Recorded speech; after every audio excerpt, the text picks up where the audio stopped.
Go. Hey guys, so after last week's session, we did some band exercises and I noticed a huge difference in my walking. I felt like it wasn't so hard to walk straight. Usually I have to kind of think about it and I kind of walk, I do walk crooked, so it was definitely, I noticed, not as hard. So that's a really great sign and an improvement and a sign that I'm getting better. All right, hey guys. So today with Joey, we're gonna give her a brief little checkup in regards to make sure that her specific isometric stabilization is strong. So we're gonna put her on the table, check that, and we're gonna try to move into more exercise today. We have a little less time on our hands today than normally is available, so we're gonna really try to push into there and see if we can make some good changes into her posture. And she had a good improvement with walking, which is really big on my list of priorities, is to get that gait cycle a little more improved. So everything I think is going in the right direction, and let's get started.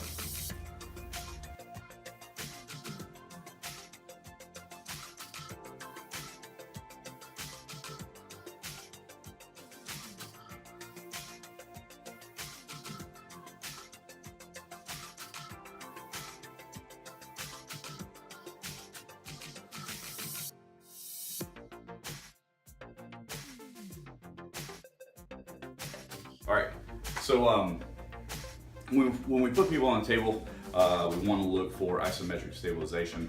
We're basically looking for the stabilization of their yielding isometric. So we're basically not doing a brake test where they're pushing against us. We're actually doing a test to determine their ability to absorb pressure in that isometric. So if I press onto this left hip flexor, she's nice and strong no matter how much increase I put, she still stays nice and strong. On this right hip flexor, when I push straight down, she loses it very easily. So that goes along with that anterior oblique system that we've been looking at before. So to get this fired up, we immediately go into a chiropractic adjustment. That's going to be related to L3. We always determine which side. Getting adjusted is not magic. It's not that you're just adjusting the bone and making it crack and magic is supposed to happen. You actually have to know specifically which side to adjust and in which manner.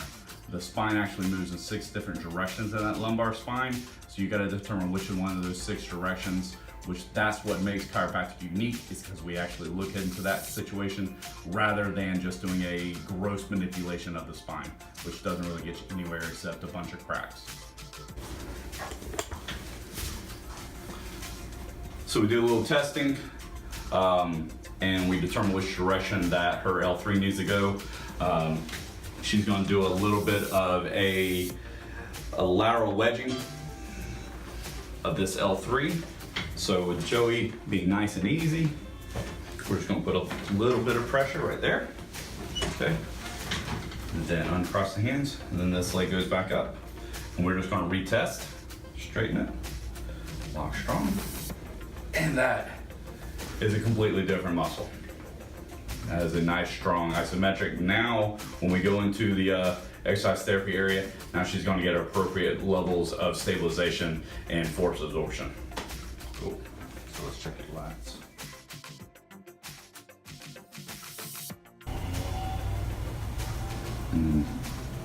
See when this leg touches, see how curved the back gets? And then as soon as you touch down, it super hikes up. Yeah. So we're going to see if that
foot straight.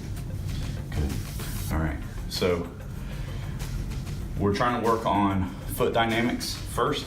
Go ahead and relax. As soon as she relaxes and puts weight, she gets an external tibial rotation with an internal femoral rotation, and then she gets a collapse in the foot, okay? So what we've got to create is we've got to create this tripod in the foot first. Let's get an external femoral rotation. So go ahead and turn that. There you go.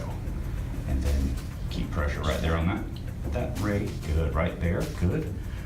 Relax. All right, come up on your tippy toe. Put this foot a little bit behind you. And just put your nail on that. Just in there you go. Good, good, good. Now you're just gonna balance. Keep this rotated out. Good, good, good, good, good. Good. You got that rotation? Good. So we've got a band trying to pull her into this frontal plane to her right. So she's going to use the glute medius to push this band. Push your hand. Push my hand over here. With your butt. There you go. Okay, good. Good, good, good. Contract. There you go. Good. That's hard, isn't it? Yes. All right, good. Just hold that for a little while. So we just got to ingrain this. Good. Good, good, good, good, good. I'm going to try to push this in. Don't let me. There you go. So we're going to give her a little bit of pressure on here.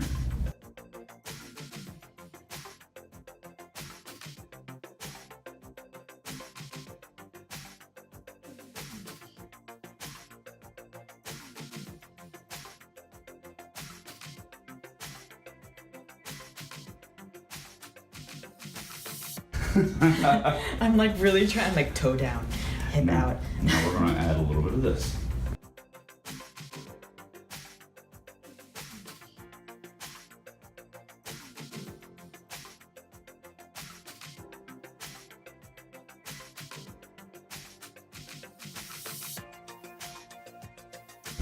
Good. Stick it with us. So now we're trying to re-engage her ability to expand her rib cage and breathe in different rotational patterns. So we try to lower down the complexity, put her on the floor, and try to get an exercise where she can literally start to expand this rib cage whenever this is engaged. So she opens. Good. Good. So now we're getting some rib cage, and we're trying to turn a little bit opposite of what we were. Very good. There you go. All right, so we're starting in a split stance. We want to put as much weight into this glute to start with, right? And we're going to ask Joie to engage her lat, pull this back as she's pushing through this right glute to come in through almost a gate cycle. And we want her to push through here. Her problems are that this rib doesn't get rotation. Her rib wants to stay here, and she gets collapse in this side, over here on this right side. So we're trying to get this right rib rotation. So we're trying to encourage this left posterior oblique to the right. And when she puts her weight on this leg, we want her to engage this glute. Okay, and as she repeats, okay, so we want weight on this leg to engage the glute, okay, rotate, and then put weight on that leg to rotate. And so we're just encouraging this rotational motion that her body has not been wanting to go through. So we're gonna give her this exercise. We're gonna give her this exercise every day for her to practice. We're not looking for perfection every single repetition. It's a learning process for her body, not just her mind, that we've got to learn that motor control. She's been dealing with this rotational pattern for over 15 years. We can't expect it to just magically happen in a 30-minute time frame. It's going to take her time, and hopefully you'll see over the course of a few weeks that that movement will become more and more natural to her. All right, so today we had enough time to do a lot more into some experimentation with her exercise, trying to develop an exercise that she can be able to recreate in the gym. There's plenty of exercise that we can do in the office, but it's important that she's able to take home some homework so that she can really ingrain that motor pattern in.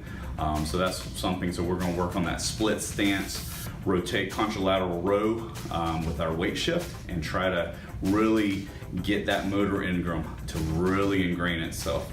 How'd you feel about today? It was really difficult, but I know that with a lot of practice, I'll be able to recreate the movement in the gym, but it's definitely going to take some practice. What were some of the difficulties that you found in the exercise while we're doing it? The difficulties were that just my torso is just so, you could explain it better, twisted. It just doesn't want to move. It just doesn't want to move, so it's so hard her for brain me to can remember think. that. Her brain can think of it. Yeah. But her body doesn't want to do it, and that's the reason why we've got to reprogram her muscles to doing what we want them to do. Exactly. I had to literally say it out loud. I'm like, okay, turn and foot, and just to remind myself. But there's a lot of there's definitely several stages of motor learning that we're gonna have to go through, and it'll be cool to watch it as the weeks progress and how she continuously to progress. She's a very good athlete, so I expect her to have some good rapid progress. So looking forward to it.